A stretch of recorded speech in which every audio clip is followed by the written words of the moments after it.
Hi guys, welcome back to 100% Mag. So I hope you're all staying safe and well out there. So in this video today, we are going to be talking about, of course, our upcoming game against Rangers tomorrow in the 7:45 kickoff, of course, at the Ibrox, as we take on Rangers in our second friendly, of course, of pre-season. We've already, of course, took on Gateshead at the Gateshead International Stadium, coming away from that one, of course, with a 3-2 win against Gateshead. This game, of course, is going to be the testimonial for Ibrox legend and Rangers legend, of course, Alan McGregor. He will, of course, be having his testimonial tomorrow at the Ibrox in front of a sold-out crowd. Newcastle will be backed by 8,000 fans travelling up to Glasgow for this game.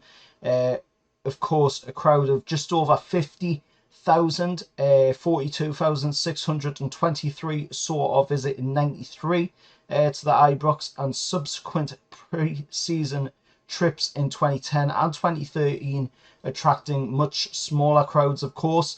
That means that this excursion, of course, will be the largest turnout since, of course, the 75,880 fans that witnessed the 0-0 draw there in the 68-69 Fairs Cup game, of course. This has, of course, anticipated that some or all of the international players that return to training, of course, will possibly take part in this game. That is fantastic news to hear, because would love to see the likes of Sandro Tonali getting a run out in this game as well, and a chance for all us Newcastle United fans to see him for the first time playing in a black and white shirt. That would be absolutely amazing. And of course, speaking on Saturday, Eddie Howe confirmed that Joe Willock and Nick Pope were still working back to full fitness following, of course, their injuries that they picked up last season, while Jamal Lascelles and Jacob Murphy both had minor injuries, of course, as well. And it is predicted that 41-year-old McGregor, who has now left Rangers following, of course, his retirement and the expiration of his contract with Rangers, and it's, of course, anticipated that he will start the game with Jack Butland, of course, the other Rangers goalkeeper, replacing him between the posts at some point in the game. And McGregor was no stranger to NUFC during his time at Hull City, facing us home and away in the 13-14 and 14-15 seasons, and for Cardiff City in April of 2017 as well.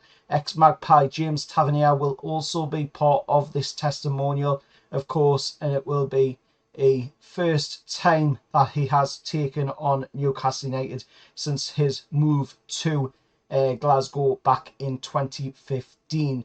The referee for the game is yet to be confirmed, unfortunately, but if you do want to see this game, if you can't attend it, of course, now that it is a sold-out game, the only way you can see this game is by watching it on the NUFC TV channel, of course, on our website, on the Newcastle United website, of course, at the cost of $7.99.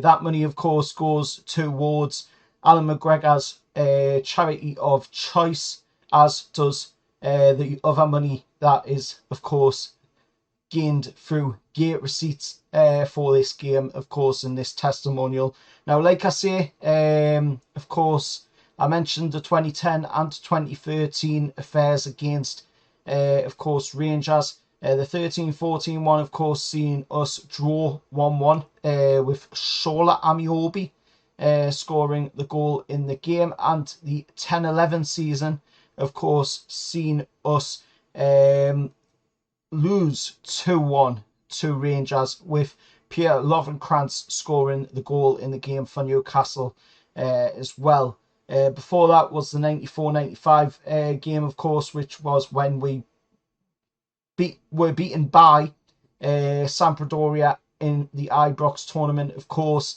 Andy Cole taking a part of that, of course. But there's been some fantastic games played at the Ibrox over the years, with Newcastle involved against Rangers, against other teams as well.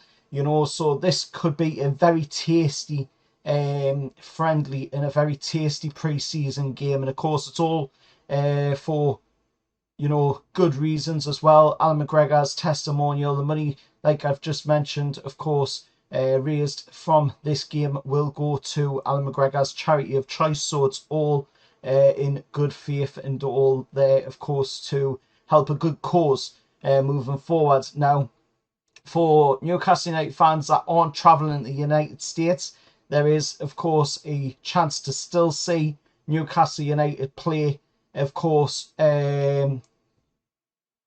without having to travel to the United States. Of course, with the games for the United States, one, of course, being live on Sky Sports. But on the Saturday before we take on Aston Villa, our under-21s will be in action at the Gateshead International Stadium. Not to take on Gateshead, but they will be there to take on a local team, and of course yet another brilliant team in the northeast, of course, of Carlisle United. They will be taking on, of course, Ben Dawson's side will take on Carlisle United at the Gateshead International Stadium in a 2 p.m. kickoff. Tickets, of course, are available online for the game, priced at £8 adults, £5 concessions, and £3 for under 16s. So get yourselves along, a chance for to see some of the future up-and-coming lads coming through the under-21 set up at Newcastle United, taking on, of course, Carlisle United. Now, of course, like the Gateshead game, where Newcastle's fans were situated in the Gateshead game against at the International Stadium, of course, will be where the Carlisle fans will sit this time. Newcastle have been given, of course, the main stand, which is the covered stand, where the Gateshead fans, of course, were sitting for our friendly against them just gone. So, of course, make sure to get yourself along there, support the under-21 lads, and then, of course, on the Sunday after that game, of course, we take on Aston Villa for a 7 p.m. kickoff in the United States. So that means that it will be, of course, a very late kickoff here because, of course, of the time difference. And then, of course, again, the Chelsea game will be, again, the same, a very late kickoff here, with it being an 8:15 kickoff over in the States. And then, of course, the Brighton game, of course, which will round off the summer series tour out in the States with a 7:30 kickoff. So, again, a very late kickoff here for us watching in Newcastle. But talking about, of course, the women's side of the game, we will, of course, talk about that. And, of course, the women have put out their first 5 fixtures for their season for the National Premier Division, where they are now playing in thanks to promotion last season. Their first 5 games, as you can see up on screen, of course, their first game of the season will be at Kingston Park on the 20th of August as they take on Halifax Town's women. Then it'll be AFC Fly, I believe it's called, in September. That'll be an away game. Then, of course, they return to Kingston Park on the 10th of September to take on Stoke City. Then, of course, it's an away game against Derby County's women. Then, of course, back to Kingston Park to take on Burnley's women, of course, on the 24th of September. Then the final 5 fixtures of the season to see out the season, of course, will be Stourbridge's women on the 10th of March at their ground. Then, of course, Newcastle United women will return to Kingston Park on the 24th of March to take on Huddersfield Town's women. Liverpool Feds, of course, at Kingston Park as well. Then it's a Halifax game away for the women, and then another game away to see out the season on the 5th of May against West Bromwich Albion women, of course, at Coles Lane against the West Bromwich Albion women. Now, looking at the transfer news, of course, there is an update on Axel Disasi, I believe it's pronounced. Sorry if I keep getting this lad's name wrong. Disasi, I believe it's pronounced. There's an update come out, of course, on that, and saying that Newcastle have made a contract offer to Axel and started talks with Monaco, of course. So that is big news, that, you know, we are making progress in the transfer window to bring in the targets that Eddie Howe is wanting to bring into the club. And I've got to say, you know, he will be a fantastic signing if we can bring him in. Like I say, I haven't seen too much of him.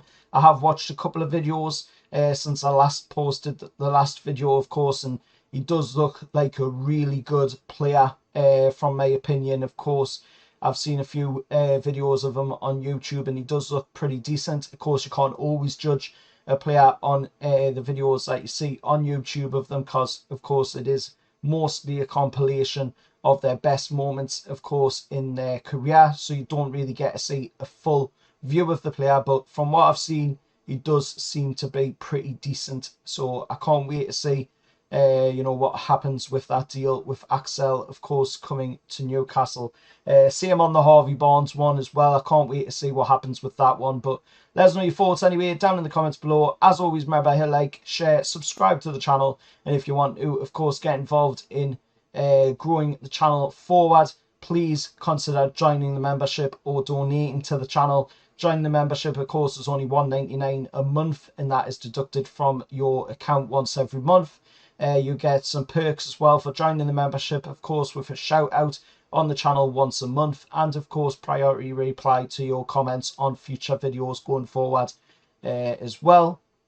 And of course, if you want to donate, then just put any donation you want down in, of course, the box, and all donations are welcome. Until next time, I'll see you all in the next one, and how are the lads.